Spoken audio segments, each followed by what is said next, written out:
Hi, boys and girls. Good to see you again, or I mean, at least you can see me. Anyway, I know that you don't have your social studies books, so I thought I would teach you the lessons and then you can do a foldable when we are all done with this entire chapter on the Roman Republic. So your job today is to watch this video, take notes, and to also write down the vocabulary words. So you can stop at any time, okay? The vocabulary words for this chapter on the government of the Roman Republic are as such. The Constitution, a system of rules by which a government is organized. Veto, to stop or cancel the action of a government. Magistrate, elected officials who enforce the law. And then council, the officials, top officials in the Roman Republic. So we're going to talk about the unique system of government in Rome that lasted for about 500 years. The ancient historian Polybius said about the Roman Republic, it was impossible even for a native to pronounce with certainty whether the whole system was aristocratic, democratic, or like a monarchy. Rome's system combined all three forms of government, and then we'll talk about those forms of government right now in this video. Strong leaders, wealthy aristocrats, and average citizens all had a role to play. Roman government was structured by a constitution, and this is a system of rules by which a government is organized. In the United States, we have a constitution. The difference between ours and the ancient Roman times was the Romans didn't write theirs down. It was based on traditions and customs and a collection of laws. What was the separation of powers? The main idea in Rome's system of government was separation of powers. Power was shared among different people with set roles. After overthrowing the last king, they didn't want to be led by a single man. They built their new system of government to make sure that no one person could become too powerful. And for centuries, this worked. One way in which Romans limited officials' power was by splitting them up between two or more men. The Romans did not elect one top leader. Instead, they had two, and they were called councils. And these councils could veto the other if they disagreed with the other's rules. And the word veto is actually comes from the word in Latin meaning forbid. They also had a bunch of checks and balances. Well, how did checks and balances work? Well, power was divided among three branches of government. They were the assemblies, the Senate, and the magistrates, or elected officials who enforce the law. A government with three parts is called a tripartite government. And the word the word tri is like triangle with three sides, or tricycle, so three parts, tri. The Roman rule of law. Another key principle was the rule of law.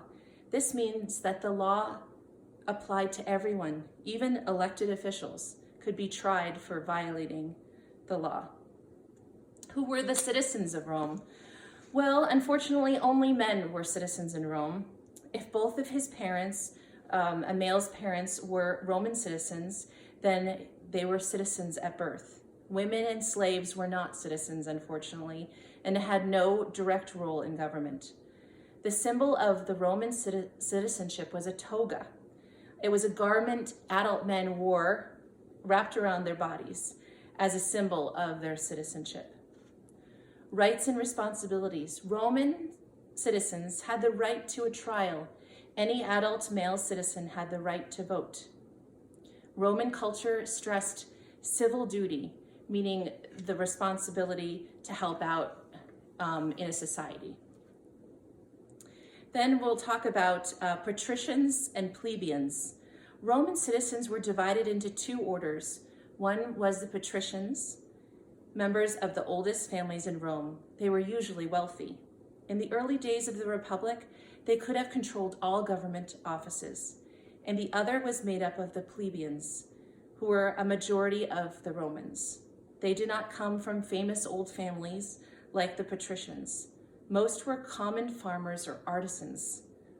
However, some plebeians were wealthy. The plebeians forced patricians to open up political offices to them. According to Roman tradition, they did so by going on strike. During a war, the plebeians walked out of the city and sat down on a nearby hill. Rome could not fight without them, so the patricians had to give in. What did the assemblies and the Senate do? Well, the assemblies of the Roman citizens were the democratic part of the Roman government. All adult male citizens could participate in the assemblies, though votes from the wealthy were usually counted for more than the poor. The Senate was the part of the Roman government that worked with the wealthiest and best known older Roman men. Senators were often chosen by an official called a censor. Rich older senators were thought to be wiser than the other citizens. Now we're going to talk about the magistrates. So the Romans elected a number of powerful magistrates. The power of these high officials made them almost like monarchs. And a monarch, remember, a monarchy is like kings and queens. Magistrates were wealthy men. Their ancestors had usually held high offices. For men from elite families, politics was a key to life. And then were there lower offices? Yes. The race of honors started with the lowest office. The quaestor were accountants who kept track of the state's money. And this word is spelled Quaestor. Okay? So it says these people also were in charge of holding festivals and maintaining public buildings. These lower offices were stepping stones to greater power. Tribunes of the plebes. Plebeians could run for powerful office of tribune of the plebes before moving on to higher offices. Tribunes acted as the protectors of the plebeians. Sometimes they took radical or even revolutionary positions. Okay, so then we'll talk about the councils. The councils were the top officials in the Roman Republic. Their most important job was to lead the army. They also presided over the Senate and assemblies, and they were the highest judges. Dictators, it talks about dictators. When we think of the word dictator, we think of a tyrant or someone who's cruel, right? But back in ancient Rome, a dictator was an important public official. The Senate could vote to name a dictator in times of great emergency. Dictators held complete power, but only for a limited time. They served for a maximum of 6 months. And then it talks about how the Roman Republic set an example. Well, it was one of the most successful and long-lasting republics until modern times. The writers of the American Constitution knew a great deal about Roman history and government. They followed the Roman example in many areas. For instance, like Roman citizens, American citizens have the right to vote and stand for office. The United States government has 3 branches, or separate powers, like the Roman Republic did. Checks and balances limit the power of each branch. Still, many parts of the American government are different. As you read, or I taught you, the Roman Republic did not have a written constitution. And also in the United States today, women are able to participate equally in government, thankfully, right? In ancient Rome, women did not have a role in politics. While slavery has been illegal in the United States since the 1860s, many people in ancient Rome were slaves and they had no political rights. And we'll talk more about the society in the Republic next week.